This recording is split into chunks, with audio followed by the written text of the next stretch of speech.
मैं डॉक्टर मनदीप खालसा, प्राध्यापक PCS government degree college Dhamtari से हूँ।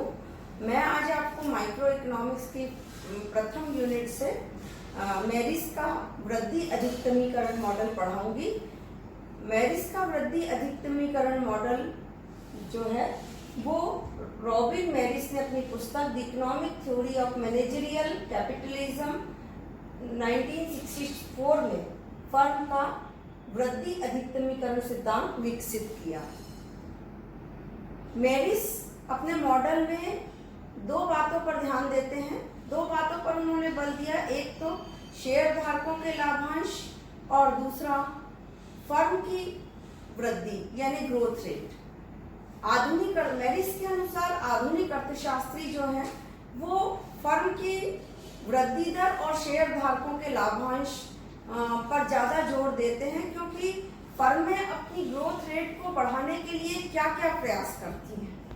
तो ग्रोथ रेट को बढ़ाने के लिए फर्में जो है वो नई मांग का सृजन करती हैं, R&D यानी रिसर्च एवं डेवलपमेंट पर अधिक व्यय करती हैं, विज्ञापन पर अधिक व्यय करती हैं। फर्म विज्ञापन पर अधिक व्यय करती, जिससे विविधीकरण करती हैं। विविधीकरण से तात्पर्य नई नई वस्तुओं का, नई मांग का सृजन करती हैं, जिससे कि उपभोक्ता जो है उस वस्तु को लेने के लिए आकर्षित हो।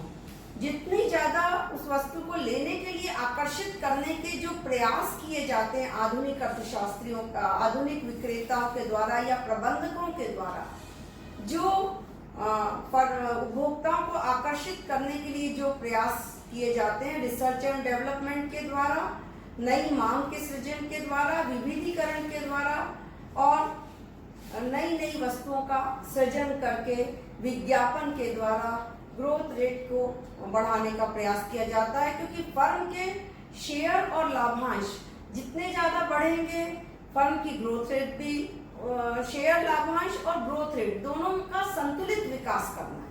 तो दोनों के संतुलित विकास के लिए जो प्रबंधकों की नौकरी है, जो सुरक्षा है, वो जो है टेक ओवर का भय ना हो, फर्म को लेने का, टेक ओवर करने का भय ना हो।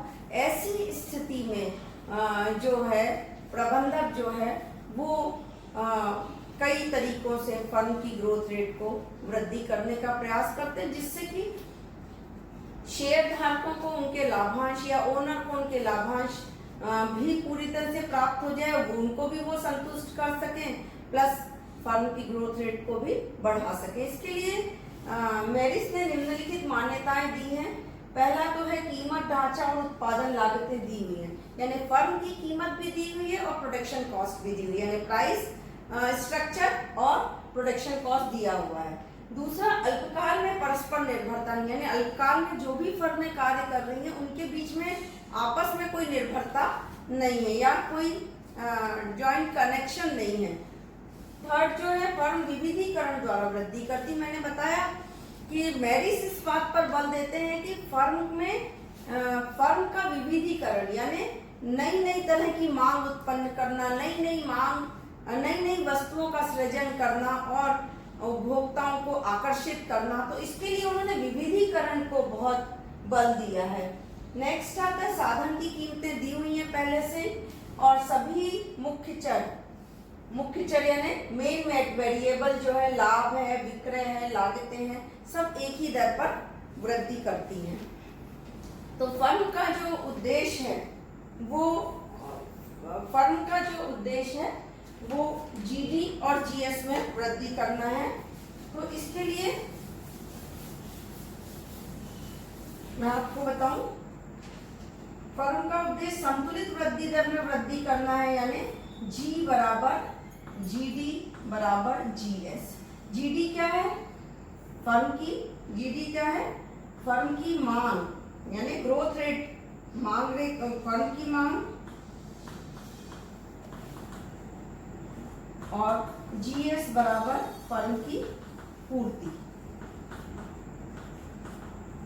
तो जहां पर GD और GS के बराबर, यानी दोनों के बीच में आपस में संतुलन होना चाहिए। तो यह जरूरी है। इसके लिए आधुनिक बड़ी फर्में अपने स्वामित्व और प्रबंधन को अलग अलग करती हैं, जिससे कि फर्म की संतुलित वृद्धि दर हो। मैरिस के अनुसार फर्म के प्रबंधक और शेयर धारक जो है उनके विभिन्न उपयोगिता फलन होते हैं। जैसे प्रबंधक के जो उपयोगिता फलन होते हैं यानी उसकी आय, शक्ति और नौकरी की सुरक्षा। आय मतलब फर्म का प्रबंधक की आय किस पर निर्भर करती है? फर्म की ग्रोथ रेट पर निर्भर करती है। जितनी अच्छी फर्म की ग्रोथ रेट होगी, शेयर धारकों के लाभांश जितने ऊंचे होंगे, उतना ही ज्यादा प्रबंधक की जो वेतन में वृद्धि होगी। और दूसरा उसकी आय तभी बढ़ेगी जब वो ग्रोथ रेट फर्म की बढ़ाएगा। नौकरी की सुरक्षा उसकी तभी रहेगी यानी सिक्योर उसकी सर्विस तभी रहेगी जब फर्म की ग्रोथ रेट बढ़ेगी। और शेयर धारक के उपयोगिता फलन में लाभ यानी फर्म को उसके प्रॉपर लाभांश मिलते रहे, पूंजी उत्पादन और बाजार का एक बड़ा भाग अगर अच्छी तरह से प्राप्त होता रहे तो जो है शेयर धारक या ओनर जो है वो संतुष्ट रहेंगे। शेयर धारकों की प्रबंधक का उद्देश्य उपयोगिता को अधिकतम करना है। फर्म की उपयोगिता तभी अधिकतम हो सकती जब फर्म की वृद्धि दर अधिक होगी और उसकी नौकरी सुरक्षित रह सकती है। शेयर धारकों की संतुष्टि इस बात पर निर्भर करती कि यदि फर्म के शेयर की कीमतें और लाभांश ऊंचे हैं तो फर्म प्रबंधक की नौकरी सिक्योर है। और यदि फर्म के शेयर और लाभांश को अधिकतम करने के लिए प्रबंधक नई वस्तुओं का निर्माण करता है, नई वस्तुओं का सृजन करता है, फर्म के आकार में वृद्धि करता है, तो मैरिस ने इसे विभेदीकरण या डिफरेंशिएटेड डाइवर्सिफिकेशन भी कहा है। यानी नई वस्तु को प्रारंभ करना, विविधीकरण की दर, विज्ञापन व्यय, रिसर्च एंड डेवलपमेंट यानी शोध एवं विकास पर व्यय करना। तो इस तरह से मैरिस जो है वो अपनी नौकरी की सुरक्षा के लिए कई तरह के उपाय करते हैं जिससे फर्म की ग्रोथ रेट बढ़े और शेयर धारकों या ओनर के लाभांश बढ़े। तो मैरिस की मांग पक्ष की ओर से फर्म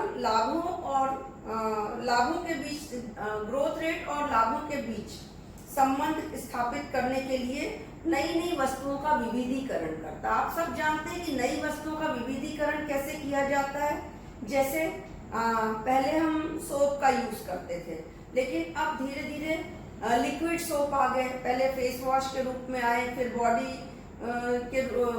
बॉडी सोप वॉश के रूप में लिक्विड फॉर्म में आए। जैसे क्रीम, पहले क्रीम के रूप में हम फेस पे लगाते थे, फिर लिक्विड मॉइस्चराइजर और अदर के रूप में धीरे धीरे वस्तुएं आई। तो जिससे विविधीकरण होना जरूरी है। विविधीकरण होने से नए कॉन्सेप्ट लाने से, विविधीकरण के नए कॉन्सेप्ट लाने से फर्म की वृद्धि दर या ग्रोथ रेट हमेशा ऊंची हो जाती है और फर्म की वृद्धि दर और लाभों के बीच में संबंध धनात्मक पाया जाता है।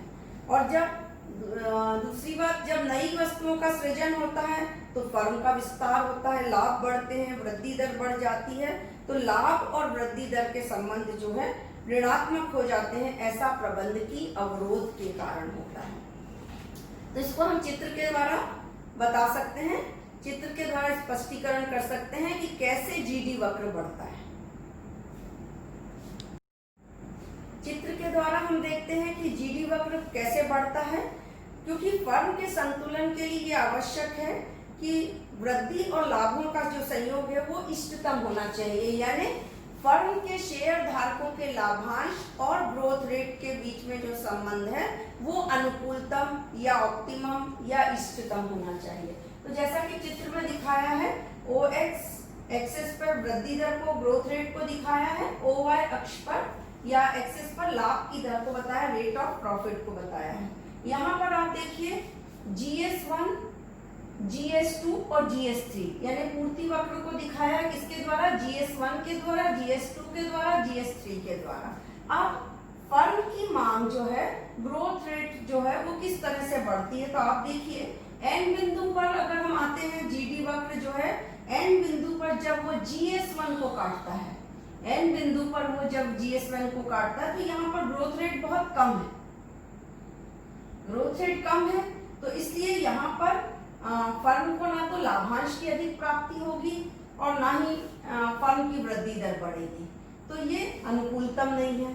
GS2 पर अगर हम देखें, M बिंदु पर अगर GD रेखा GS2 रेखा को काट रही है तो यहाँ पर फर्म की वृद्धि दर तो अधिक है, परंतु ये इष्टतम बिंदु नहीं है, अनुकूलतम बिंदु नहीं है, क्योंकि यहाँ पर M बिंदु पर वृद्धि दर है लेकिन लाभांश जो है वो कम है।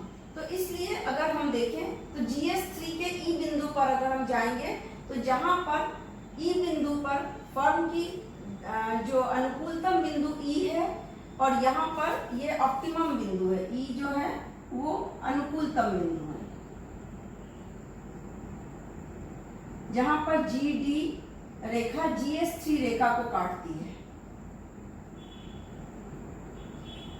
तो यहाँ पर ई बिंदु पर आप देखेंगे कि यदि यहाँ पर ग्रोथ रेट भी अधिक है, लाभांश भी अधिक है और फर्म की संतुलित वृद्धि दर है, तो ई जो है फर्म का अनुकूलतम बिंदु, इष्टतम बिंदु या ऑप्टिमम बिंदु है।